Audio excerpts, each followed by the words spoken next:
Величайший враг спрячется там, где вы меньше всего будете его искать. Юлий Цезарь, 75 год до нашей эры.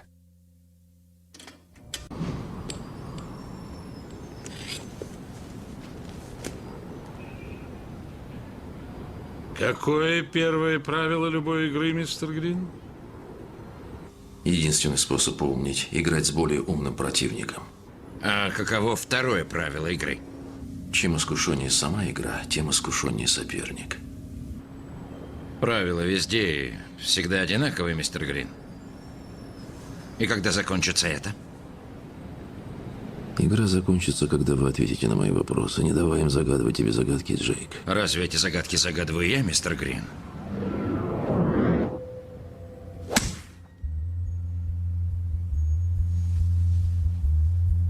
Ты так давно слышишь этот голос в себе. Этот голос твой лучший друг. Жертва должна поверить, что ты ее друг. А где может прятаться твой враг? Там, где ты не будешь его искать. Ты знаешь, кто такой Сэм Голд, мистер Грин? Ты должен его знать, потому что он знает, кто ты такой. Он прячется здесь. Он прячется в тебе. Его никто не видит, но Голд видит всех нас. Ты в игре, Джейк. Ты в большой игре. В его игре участвуют все, но никто этого не осознает. А все вокруг... Все это его мир. Он им владеет. И управляет. Хватит этой ерунды, голова кругом идет. Скажи ему, что довольно. Он говорит, что делать Слушай, хватит. и когда делать. Скажи. Я сказал, хватит, Ави! Жертва всегда сомневается в сопернике. На самом деле она сомневается в себе, в своих возможностях. Но в этом не признается. Даже самому себе. Он прячется за человеческой болью. За каждым совершенным преступлением.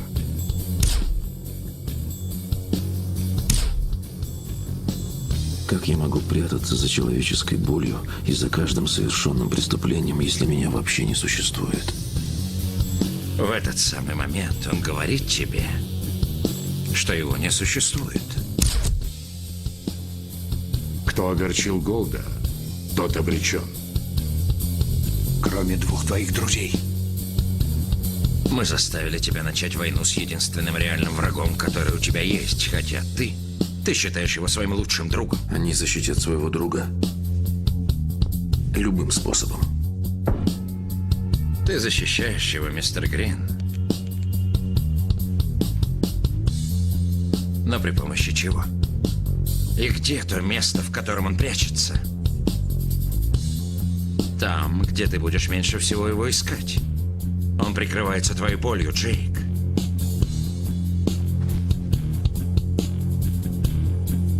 Своей болью ты его защищаешь.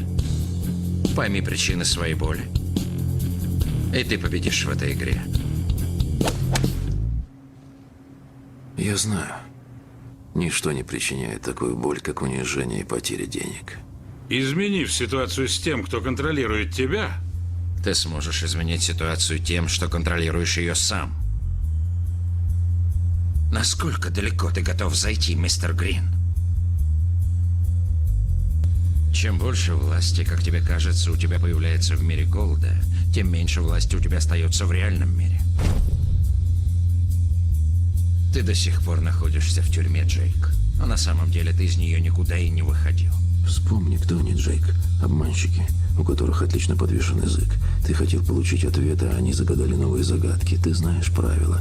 Чем дольше слушаешь, тем слаще речи. Он знает любые разводки и готов дать ответы на любые вопросы. Не давай им это сделать, Джейк. Не позволяй поссорить себя с самим собой. Ты отдаешь деньги не потому, что хочешь добра, а для того, чтобы причинить ему боль.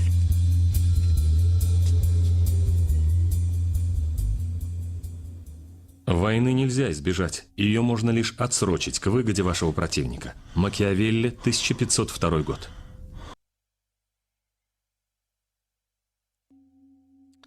Доброго времени суток, кто присоединился к нашему каналу, подписчики.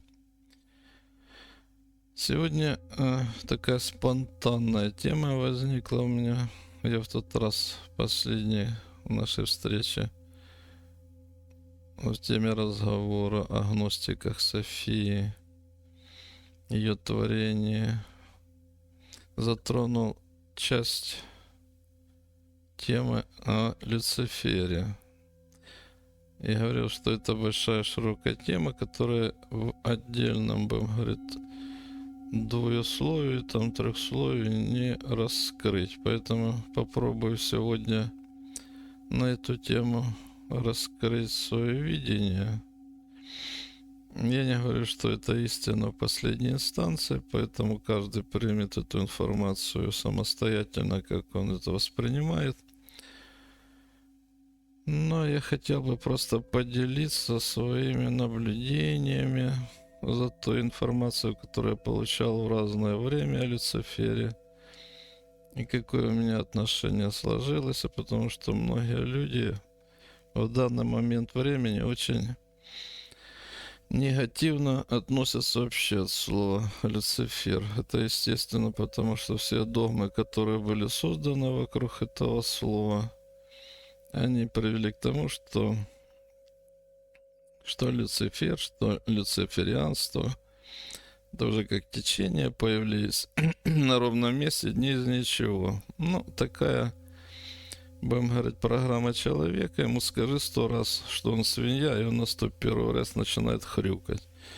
То есть это управление сознанием. Кто умеет это делать в массовых, будем говорить, масштабах, эти технологии отработаны. Я вам скажу просто, допустим, возьмем такой пример, что если у вас маленькие дети, которые постоянно просят сладкого, и у вас в доме, естественно, есть конфеты, стоят они на столе в вазочке, красивые, шоколадные, с обертками, вот они бегают, постоянно на них заглядывают и просят. Но вы понимаете, что постоянное сладкое для детей это вредно. Ну, убираете их в шкаф повыше где-то, закрыли, как старинные, может, какие-то, представите себе, со стеклянными дверцами, буфет или еще что-то. Но и дети все равно стараются туда залезть, забраться, как-то стул поставить, открыть этот стеклянную дверцу и стащить конфетку оттуда. Ну и их ругать, будем говорить, не хотите вызывать негатив на свой, будем говорить, аспект, а начинаете говорить, вот папа придет и будет вас ругать.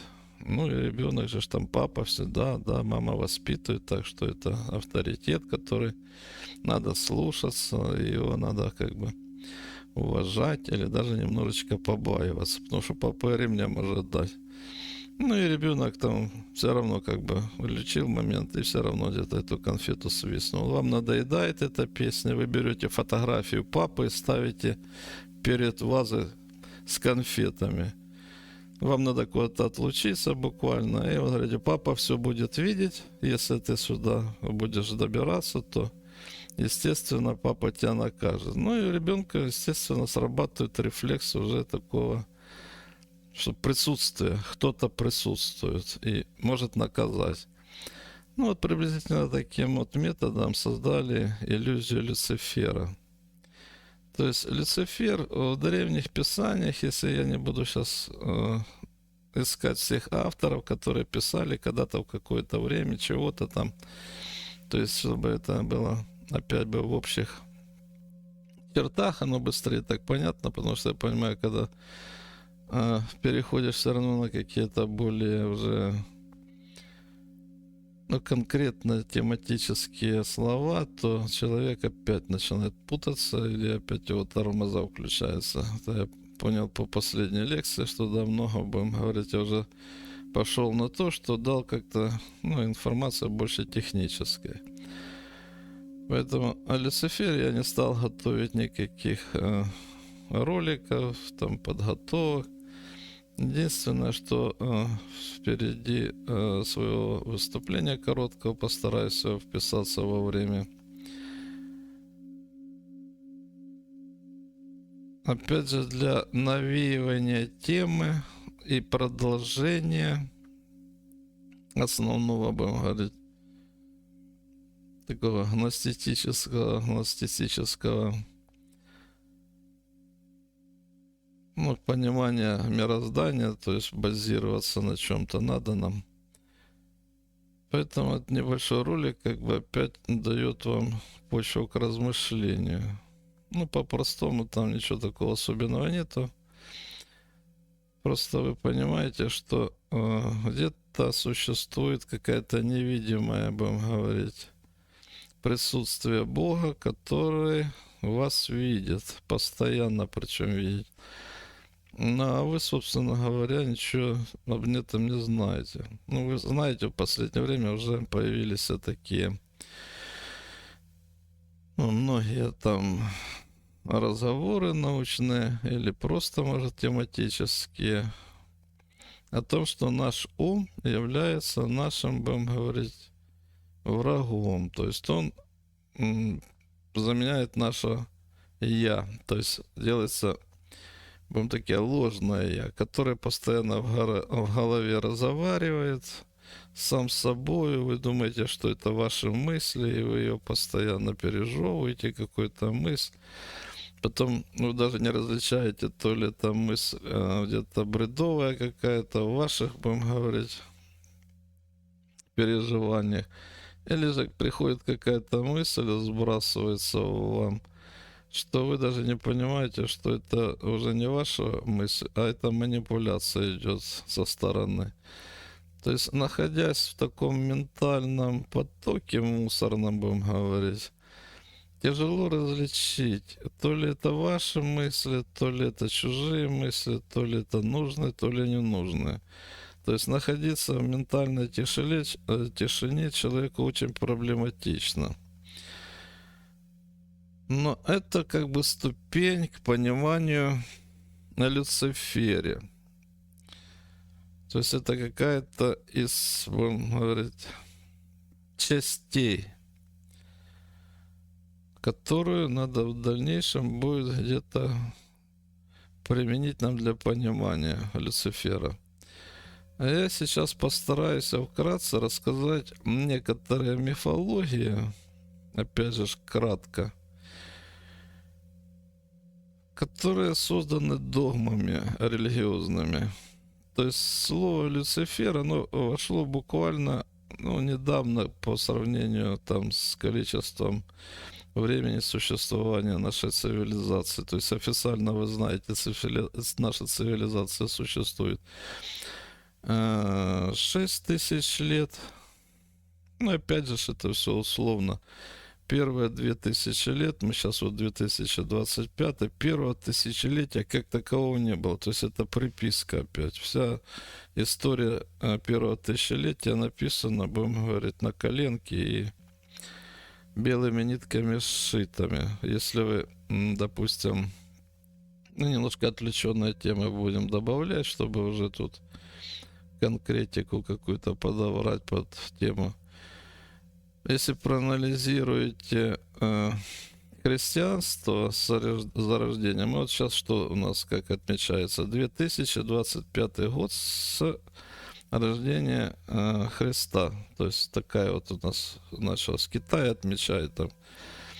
У них своя какая-то там сотворение мира, там 4000 какие-то. Евреи свой, у них там 6000. У них, кстати, более такие. Хотя они тоже ничего не понимают, уже это как традиции какие-то вошли, и даже слово юбилей уже для кого-то непонятно, что это такое. Так вот, первые 1000 лет, как таковой, ее не существует. Это приписанное, будем говорить, историческое событие. Почему? Смотрите.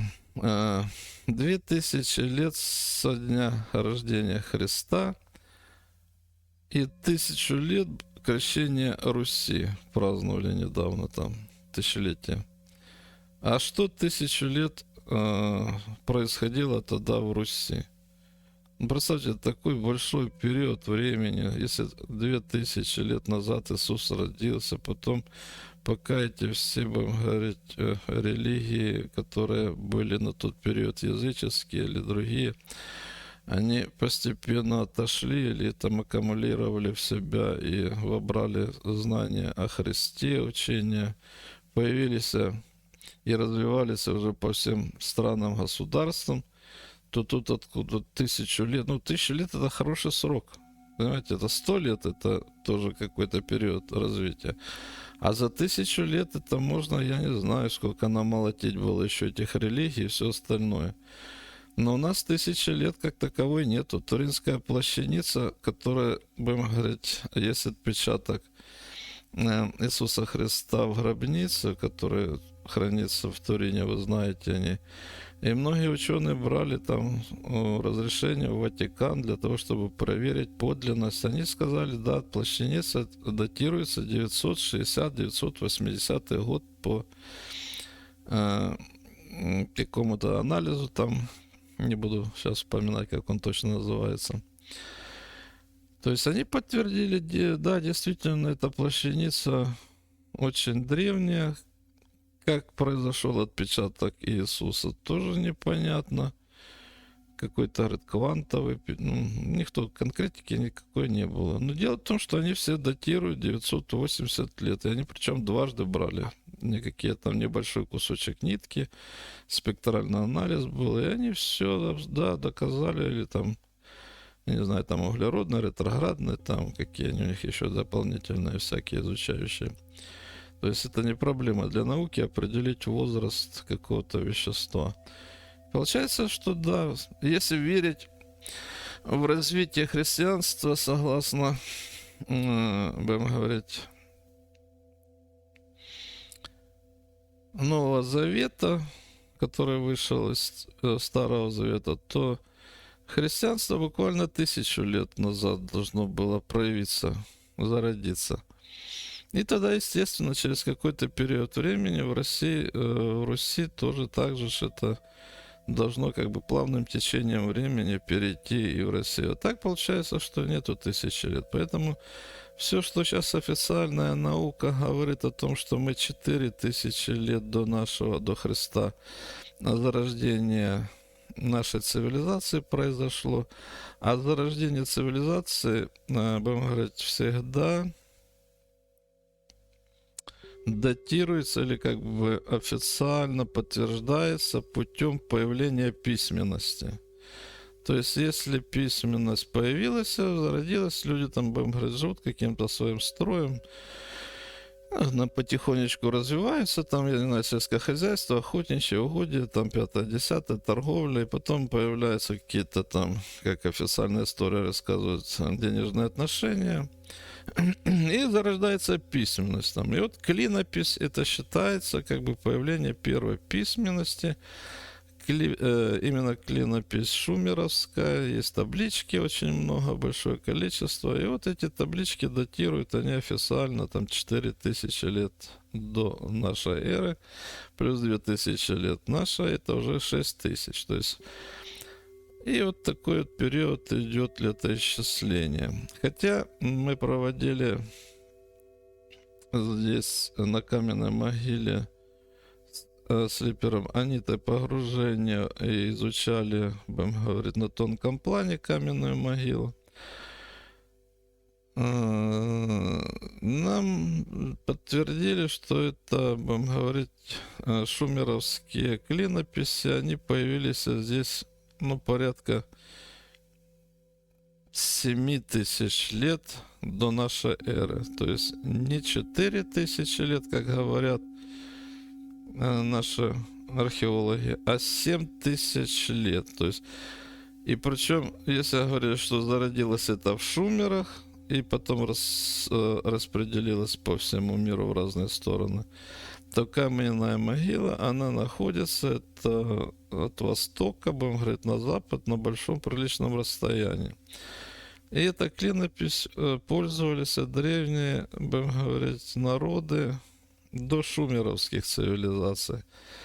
И каменная могила — это самая древняя библиотека, которая существует на Земле и которая несет очень огромное знание.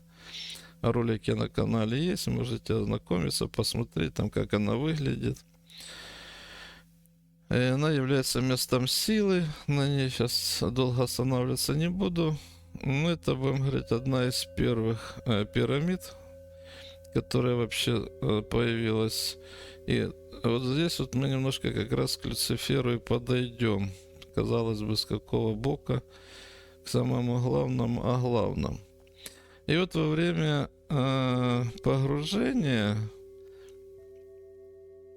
мы, будем говорить, обычно все исторические какие-то памятники, они защищены хранителями. То есть везде присутствуют хранители. То есть мы когда-то были, смотрели и Анкор-Ват, там был представитель местных, будем говорить, структур подземного мира, демонических. Ну, они все, наверное, демонические, которые мы брали разрешение тоже на исследование. На платье Гиза тоже существует, значит, хранители. Любое, будем говорить, какой-то исторической достопримечательностью сооружения, там должны быть хранители на тонком плане. На каменной могиле мы просто искали как бы хранителя, чтобы он нам показал, рассказал. Никого не было. Ну и мы считывали информацию с пространства. Это, в принципе, технология тоже простые для тех, кто знает, как это делается. И все-таки к нам на зов там из пространства конкретизировать мы не знали, кто и что. То есть просили пройти хранителя. К нам прошла одна, будем говорить, я не знаю, как правильно назвать это, сущность, не сущность, но это представитель цивилизации Лиры.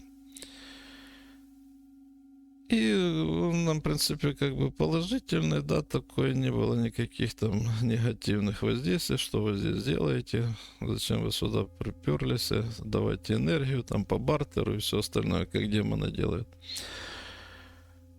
Диалог произошел, в принципе, как бы короткий, спонтанный. То есть подготовки никакой не было. Если бы заранее я бы знал бы, там, что у нас такая вот будет встреча, я бы, наверное, бы там подготовил несколько вопросов, которые меня больше интересуют. А так все, что как бы в голову шел, поток интересных у меня там интересов, с которыми мы прошли, то и вопросы задавали. И вот эта каменная могила, она хоть сверху выглядит в развалинах вся, то есть ее, начиная где-то там около, ну, Анита считала, я уже не помню, там то ли 20, то ли 30, или метров, или 200 метров по земле, она уже, будем, технически выглядит как сооружение. То есть это подземная часть, ее сохранена полностью. И она излучает изнутри определенную качественную энергию. То есть энергия высоковибрационная. Мы его спросили, не мешает ли она, потому что дети многие гуляют.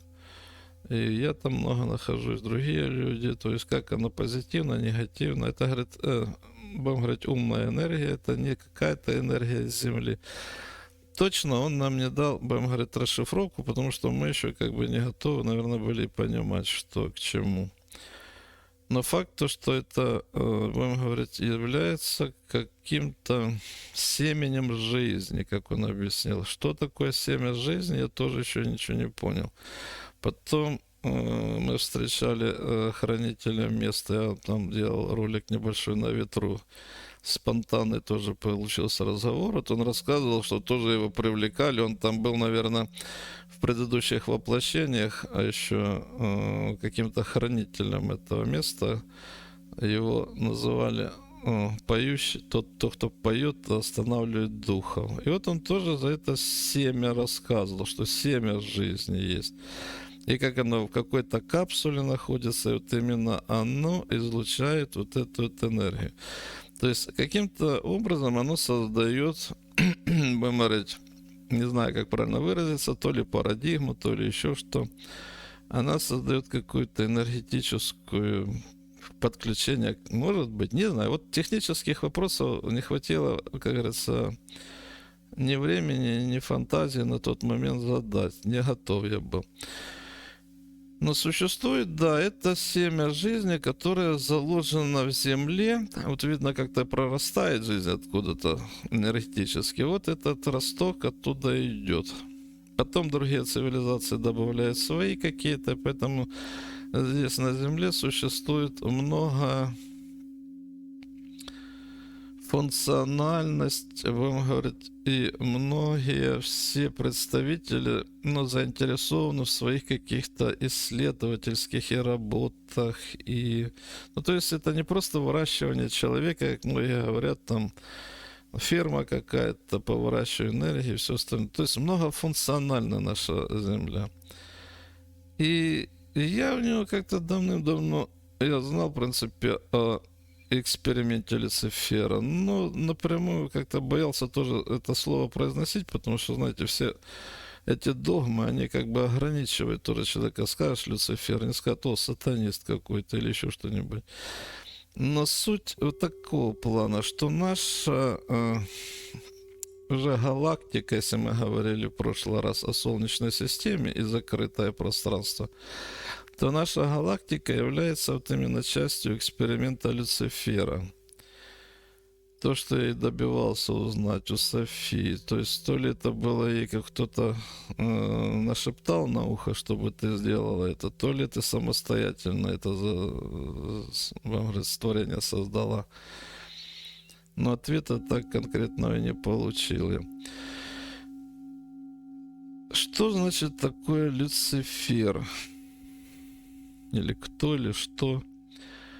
В нашем понимании, в переводе Люцифера означает «несущий свет». То есть древнегреческое или там древним, будем говорить, языком перевести, если это каким-то. Несущий свет. Единственное, в Библии я там смотрел несколько роликов, они друг друга все переписывают, рассказывают, перерассказывают. Короче, о Люцифере одни сказки, былины, ну, как догмы там религиозные, и все остальное, чего только, ну, бред полный. То есть изначально той информация, которая была вот где-то в начале там 2000-х, вот было несколько, будем говорить, трактатов о Люцифере, которые давали реалистичное понимание этого. То есть, что вы правильно поняли, Люцифер — это сознание, это не какой-то там, будем говорить, ангел, то есть там кто-то его создал там и все остальное. Люцифер — это сознание очень большого порядка, будем говорить, очень большого. Даже я в иерархии как бы не хочу его, ну, ни с кем сравнивать. То есть это несравнимое, будем говорить, ни с какими, будем говорить, теми богами, которые у нас, ну, на устах, на писаниях и все остальное. То есть сказать, что наш там Творец сбросил Люцифера, это, знаете, это, ну, это такое что-то, знаете, действительно, это из области фантастики настоящей. То есть, смотрите, а что такое Люцифер? Я вам объясню, так как я понял это все. И потом я это много раз, ну, как бы в течение определенного периода времени уже долго там об этом как бы рассуждаю, но нигде никаких знаний здесь не существует, я так понял, на Земле. Может быть, они у кого-то и существуют, но они все спрятаны, переписаны, и редко никто вам просто так их не расскажет. Суть Люцифера — это расщепление себя на 7 цветов радуги. То есть вот белый луч энергетический, возьмем так со стороны наблюдения. Ну, возьмем, допустим, вот, к примеру, вот такая вот призмочка, да? Если она будет у нас прозрачная, ну, в физике помните, как белая стеклянная призма, в нее входит с одной стороны белый свет луча и отражается, дисперсия идет на расщепление 7 цветов радуги. То есть раскрылись на 7 цветов радуги разными цветами. Вот Люцифер, вот это белый свет, который вошел в призму Лиры. Призма Лиры — это, будем говорить, часть космоса в нашей галактике. И расщепился там это сознание на 7 разных спектров. И каждый спектр начал свое творение в нашей, будем говорить, галактике Млечный Путь. И каждая, будем так говорить, звездная цивилизация, каких, будем говорить, еще не будем там называть их, как эти звездные цивилизации называются, но от которых пошли свои, будем говорить, другие подцивилизации. Будем называть, что это начало зарождаться именно в галактике жизни. И эта жизнь зарождается, будем говорить, сначала в созвездии Лира. И вот этот представитель как раз и был со созвездия Лира. Естественно, там, где первая, будем говорить, зародилась, будем говорить, жизнь, та, которая похожа на... Но это не гуманоидное, будем говорить, это уже... Это будем как бы правильнее даже подобрать слово. Это космический разум, который начинает свое творение не вот этих всех догм церковных. То есть это еще было до того, когда эти догмы все появились. То есть они не могут описать, поэтому... Возможно, эти знания есть, но их, опять же, очень глубоко прячут, и никто вам никогда их и не расскажет. Даже так, говорят, не сыпьте бисером перед свиньями, потому что, говорят, это знание очень, будем говорить, для посвященных. Но, тем не менее, сейчас, будем говорить, в момент перехода все эти знания открываются, и каждый человек переходит не то, что в 4, 5, 6, 7, в зависимости от его сознания он может перейти и выше даже. То есть это массово, можем бы сказать, что вот идет переход в какое-то из измерений. Кто-то в 4, кто-то в 5, кто-то в 6, а кто-то в 7, кто-то в 8, кто-то в 9.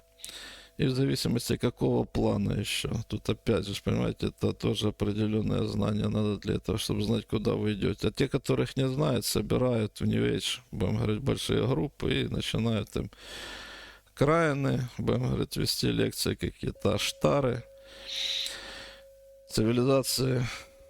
Не буду сейчас рассказывать долго о них. Мы сейчас о Люцифере. Так вот, Люцифер — это тот, которое сознание очень высокого уровня, огромного, будем говорить, информационного, энергетического порядка расщепило себя в призме Лира и зародило жизнь сначала в созвездии Лира. Потом, по мере развития, они разрослись, перешли на Орион, с Ориона на Сириус, и пошла дальше, будем говорить, по всей нашей галактике заселение цивилизаций различных. Плеядианцы, Зета-Сети, Зета-Радикули, Орионовцы, рептилоидная раса, драконианцы. Я, наверное, сейчас и не буду их перечислять, потому что в нашем, будем говорить, спектре общения около 64 только разновидностей, поэтому это уже идут и подрасы. То есть первоначально их было 7. Вот Зета-Радикули, Зета-Сети, допустим, это в сети. Есть звезда Зета-Сети, сеть. Это, как мы их называем, серые, будем так говорить. Вот они, будем говорить, технически очень развиты. Они плотно контактируют с Землей. Здесь у них очень много баз, много общения. Мы каждое там погружение с ними были. Они меня уже, честно говоря, поднадоели, по большому счету. Лохотронили меня поначалу, там выставляли меня своими представителями. Мы, допустим, сущность внутренняя, я так буду ее называть, эго, понятно, что мы все на Земле носители сознания эго, человечества. А уже когда мы начинаем познавать, кто мы на самом деле есть, ну, сначала мы знакомимся со своей душой, понятное дело, а потом углубляемся еще внутрь и понимаем, кто мы на самом деле есть. Так вот, моя сущность первичная, будем говорить, пришла с Сириуса. То есть Сириус — это, будем говорить, третья система после заселения с Лиры. Сначала Лира, потом Орион, потом Сириус, и Сириус Зета Сети появились, и потом дальше плеядианцы и так далее, и так далее. Там градацию можно там по-своему как-то переставить, это уже не имеет большого значения. Но человека тогда в то время еще не было. Человека зарождали именно человек как космическая сущность, она появится только в следующей расе. Сейчас заканчивается, будем говорить, 5-я раса — это арийцы, господи, выскочил, арийцы. Вот арийская раса закончится, следующая будет уже как бы человек. И человек космический, это у нас уже появится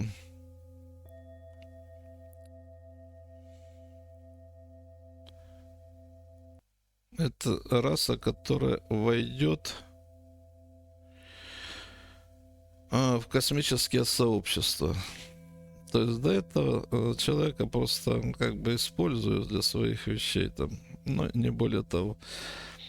И вот здесь, смотрите, самый интересный аспект. Что значит человек и в чем смысл эксперимента Люцифера? То есть Люцифер, расщепив себя на 7 лучей, то есть образовались 7 разных основных космических рас, которые породили потом подрасы. То есть путем смешания цветов получаются другие. Это такая спектральный анализ, он очень, будем говорить, специфический для изучения, но мы так по-простому, опять же, не сильно углубляясь в эти темы, дебри. Ну и вот он рассоединил сам себя, да? А теперь нужно собрать где-то вот это все, что опыт, который пройден из всех цивилизаций отдельно, даже многие сами цивилизации космические, они, конечно, технически опережают нас всех, намного опережают, да, то есть это мы, их как бы коллективное творчество, то, что мы называли там Бог создал человека по своему подобию, ляси-тряси, там и 5-10, это все мифология. То есть человека создали здесь на Земле во времена Атлантиды, то есть именно человека, будем так говорить.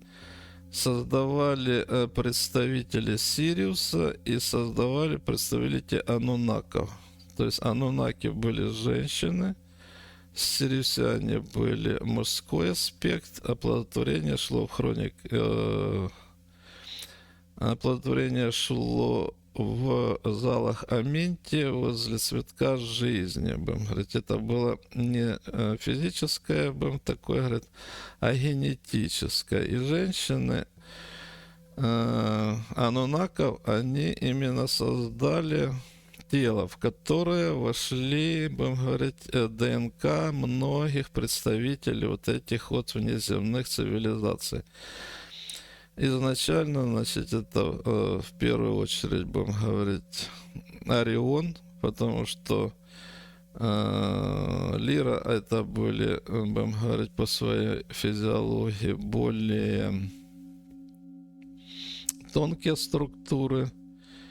Орион уже более плотная, и вот зародыш, вы знаете, если человеческого эмбриона взять на первый там недельный срок, он имеет вид крокодильчика. И вот этот крокодильчик, да, это как бы пробуждение первого генома рептилоидной расы. То есть у нас есть рептилоидный мозжечок, и мы носим рептилоидную тоже ДНК. Остальные ДНК вливались по мере, будем говорить, эксперимента с развитием биологического тело. То есть все вот эти катаклизмы, которые устраиваются там периодически с какими-то там, это все убирается ненужный, будем говорить, генофон, оставляет самые лучшие, и для этого потом эволюционируют, разводят дальше. То есть человека выращивают искусственным образом многие различные цивилизации. Поэтому, когда человек говорит, где же эти наши космические братья, чем мы их не видим никуда, они никогда никуда и не уходили. То есть человек живет под их наблюдением. Это есть садовники. Причем эти садовники, они очень хорошо здесь выполняют свою работу. Но, с другой стороны, мы когда смотрим, то нам кажется, что жесть какая-то. Ну, представьте, вы тоже вот огород, любитель садовод. Вы ходите, высадили грядки помидоров, все у вас там поливаете, взрастает она, рассада. Но вы смотрите, густо просажены. То есть, если будет густо расти рассада, вы сами знаете, что плод как таковой, будем говорить, не будет такого качества и все остальное.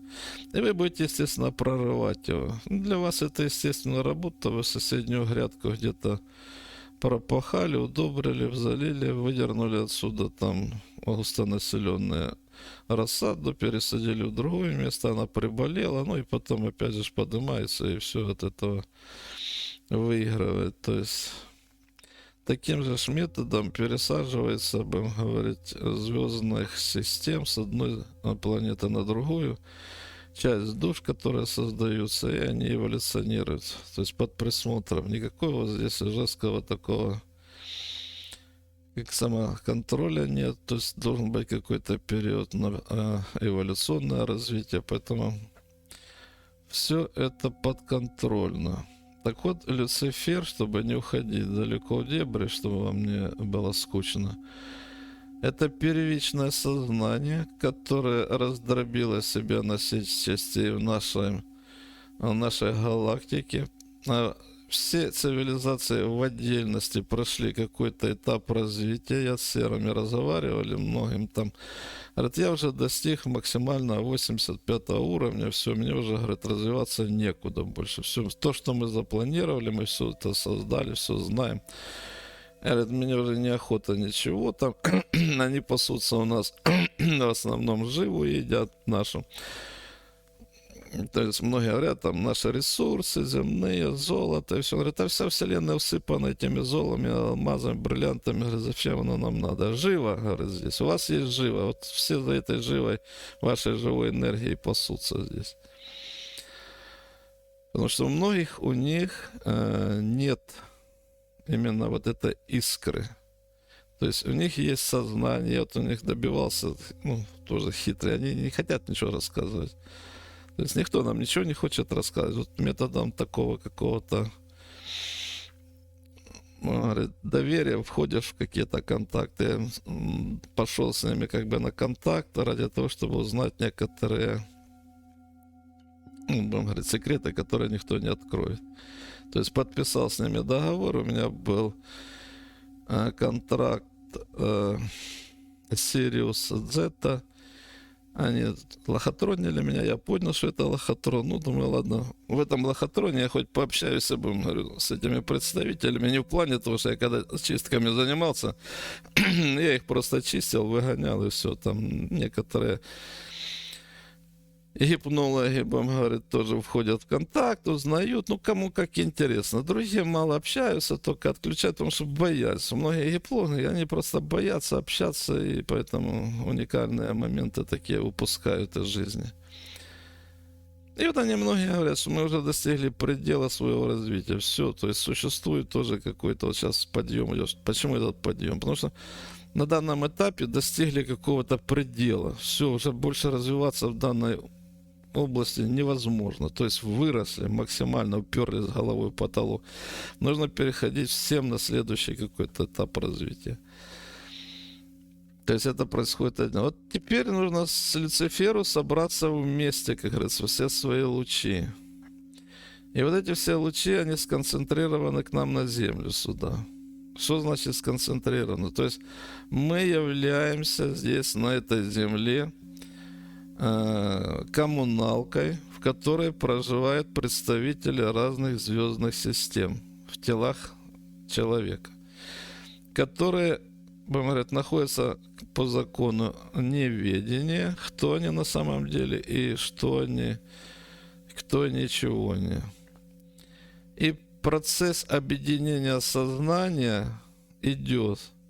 И вот мы, я вам честно скажу, мы самые духовно развитые во Вселенной, в галактике нашей.